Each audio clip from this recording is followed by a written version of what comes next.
Hi po, good day po Doc Chan and Happy New Year po. My name po is Joanna Marie Uido Kenya from Class 1A and I'm here po to vlog about reflections on the two entrepreneurials that I chose, reflecting on the entrepreneurial journey po ni Tony Tan Kachong at Howard Schultz. Talagang nakaka-inspire po ang kanilang mga kwento para sa mga aspiring entrepreneurs like me. Yung kanilang mga karanasan po nagbibigay ng mahalagang aral na maaari pong magamit sa ating sariling mga negosyo. Makikita naman po natin na ang tagumpay nila hindi lamang po nakabatay sa financial gain kundi pati na rin sa pagbuo ng meaningful connections sa mga consumers and communities po. And also po sa ating mga sariling entrepreneurial paths, mahalaga po ang pag-intindi sa market dynamics at yung kakayahang mag-adapt po sa mga pagbabago. Dapat din natin pong pahalagahan ang mag-foster ng community relationships dahil ito po yung nagiging pundasyon po ng ating mga negosyo ngayon, kung meron man po, and in the future po. Yung pagkakaroon po ng malalim na connections sa ating mga customers ay hindi naman po siya nagdudulot ng loyalty, kundi nagiging daan din po siya upang mas maunawaan po natin ang kanilang mga needs, pangangailangan po. Kachong at Scots po, exemplify kung paano po yung passion, yung strategic thinking na nagdudulot po ng transformative outcomes.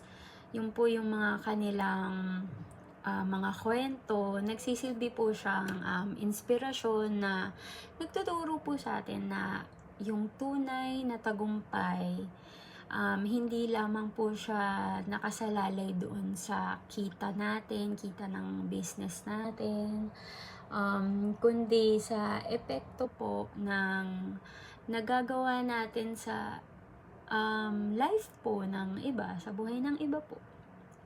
Sila rin po yung nagpapakita ng pagsunod po sa mga gusto natin, pangarap natin, yung kasama yung tamang mindset, and also very important po is yung values, yung nagiging susi para sa tagumpay.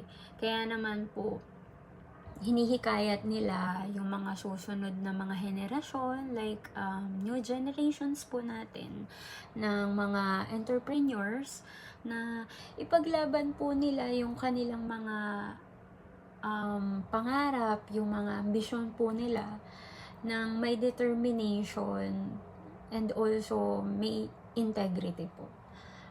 That is the for me, that is the important po na as an entrepreneur, student nyo po, mas naintindihan ko po doon sa clear lens na na-explain nyo po sa amin. And also, tuloy-tuloy lang po ako nai-inspire na mas galingan ko pa po sa mga susunod na araw, everyday life, mas lalong mag-focus sa goals and sa dreams, na wag nating kalimutan na lagi nating ilagay sa puso natin, sa isip natin, always, lagi, everyday, na nandyan si God to guide us in every path na tatahakin natin sa life natin. And these are the learnings and reflections while I'm reading, while I'm searching about their lives, their stories, about their business, being a successful entrepreneurs. Yun lamang po, at maraming salamat po, Doc Chan.